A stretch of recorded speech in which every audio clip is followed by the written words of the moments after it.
ప్రతి క్షణం సమాజం కోసం మీ మిత్ర న్యూస్. మీకు 5 లక్షలకు ఇల్లు కావాలన్నా, 500 రూపాయలకి సిలిండర్ కావాలన్నా, 2 లక్షల రూపాయల రైతు రుణమాఫీ కావాలన్నా, మన భవిష్యత్ అయినటువంటి మన పిల్లలకు ఉద్యోగాలు కావాలన్నా, సీనన్న ప్రయత్నంతో మహబూబ్ నగర్ లో మన పిల్లలు చదవనీకే ఇంజనీరింగ్ కాలేజ్ కావాలన్నా, లా కాలేజ్ కావాలన్నా, కొత్తగా డిగ్రీ కాలేజ్ కావాలన్నా, మహబూబ్ నగర్ అభివృద్ధి పదంలో నడవాలంటే మీరందరూ ఇందిరమ్మ గుర్తు, రాజీవ్ గాంధీ గుర్తు, తెలంగాణ ఇచ్చిన సోనియమ్మ గుర్తు, మన రాహుల్ గాంధీ గుర్తు అయినా చెయ్యి గుర్తు కోటేయాలని మిమ్మల్ని అందరినీ కోరుతున్నాం. మీరందరూ కూడా బొక్కలోనిపల్లి గ్రామస్తులు మీరందరు చూసి ఉంటారు. రాహుల్ గాంధీ ఇడంగా నడిచిపోయిందా? చూసిండ్రా రాహుల్ గాంధీని? చూసింది కదా. వాళ్ళ తాత జవహర్ లాల్ నెహ్రూ ప్రధానమంత్రి, వాళ్ళ నాయనమ్మ ఇందిరాగాంధీ ప్రధానమంత్రి, వాళ్ళ నాయన రాజీవ్ గాంధీ ప్రధానమంత్రి. ముగ్గురు ప్రధానమంత్రులు ఉన్నటువంటి ఇంట్లో పుట్టిన ఆయన వాళ్ళ నాయనమ్మని టెర్రరిస్టులు ఎట్లా కాల్చి చంపినరో చూసినామా మనం? ఇందిరమ్మని ఎట్లా చంపినరు మీరందరూ ఏడ్చి ఉంటారు. అప్పుడు ఇందిరాగాంధీని చంపినప్పుడు రాజీవ్ గాంధీని అయితే బాంబు పెట్టే వేలు చేసిండ్రు.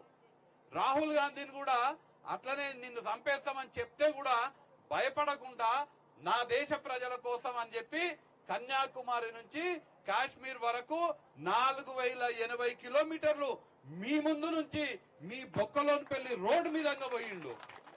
రేపు మనం వేసే ఓటు, రేపు మీరు ఎంపీ ఎలక్షన్ లో వేసే ఓటు నా కోసమో లేదంటే సీనన్న కోసమో మాత్రమే కాదు, మన ఊరు మీదంగా నడిచిపోయి మన కోసం 4000 కిలోమీటర్లు నడిచినటువంటి రాహుల్ గాంధీ కోసం మీరు వేసేటువంటి ఓటని మీరు గుర్తుపెట్టుకోవాలి.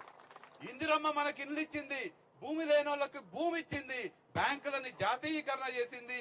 ఇందిరమ్మ మనవడికి మనం వేసే ఓటు రేపు ఎంపీ ఎలక్షన్ లో మనం వేసే ఓటు.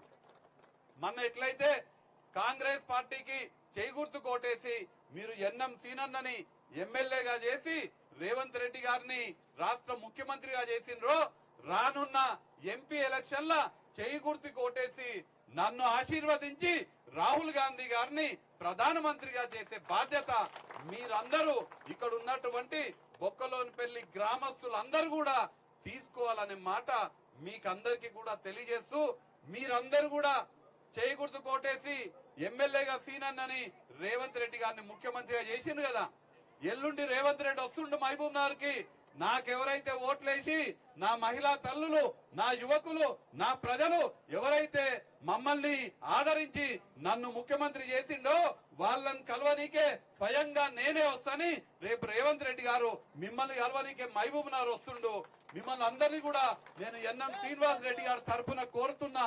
మీరందరూ కూడా పెద్ద ఎత్తున బొక్కలోనిపల్లి గ్రామస్తులందరూ కూడా ఎల్లుండి సాయంత్రం 4 గంటలకు ఎంవీఎస్ కళాశాల మైదానానికి వచ్చి రేవంత్ రెడ్డి గారితో మాట్లాడనికే, మన ముఖ్యమంత్రి రేవంత్ రెడ్డి గారిని చూడనికే, వారితో మాట్లాడనికే మీరందరూ కూడా రావాలని మిమ్మల్ని అందరినీ కూడా కోరుతూ, మీరందరూ ఇక్కడికి వచ్చి మమ్మల్ని ఆశీర్వదించి ఖచ్చితంగా రానున్న ఎంపీ ఎలక్షన్లల్లా, ఇంకొక నెలన్నర తర్వాత వచ్చే ఎంపీ ఎలక్షన్లల్లా మా బిడ్డ, మా ఊరికి మా ముందు నడుచుకుంటూ పోయిన బిడ్డ రాహుల్ గాంధీని ప్రధానమంత్రి చెయ్యనీకే చెయ్యి గుర్తు కోటేస్తాము, ఇందిరమ్మ మనవడిని ప్రధానిని చేసుకుంటామని చెప్పనీకి వచ్చినటువంటి ఇక్కడున్న మీ అందరికీ పేరు పేరున కృతజ్ఞతలు తెలియజేసుకుంటూ మీరందరూ చేయి గుర్తు కోటేయాలని మరొక్కసారి విజ్ఞప్తి చేస్తూ సెలవు తీసుకుంటా.